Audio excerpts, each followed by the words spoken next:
جنگ فلسطین میں اسرائیل کی جارحیت کے خلاف جامعہ علوم الشریعہ اسٹیشن چوک میں تمام مکاتب فکر علماء کرام کا اجلاس منعقد ہوا، جس کی صدارت رکن پنجاب اسمبلی مولانا معاویہ اعظم طارق نے کی۔ اجلاس میں فلسطین پر اسرائیل کی جارحیت کی شدید الفاظ میں مذمت کی گئی۔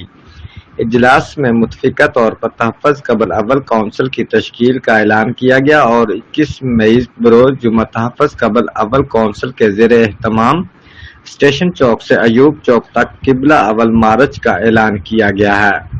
اجلاس میں مولانا عبدالغفور جھنگوی، سید مصدوق حسین شاہ صاحب، مولانا عثمان مدنی، سلیم بٹ، مولانا طارق، مولانا ابو بکر، رانا کاشف، قاری عمران حمزہ سمیت علماء کرام کی کثیر تعداد نے شرکت کی۔ رپورٹ چودھری عمر حیات، جیو ایکسپریس نیوز، چھنگ۔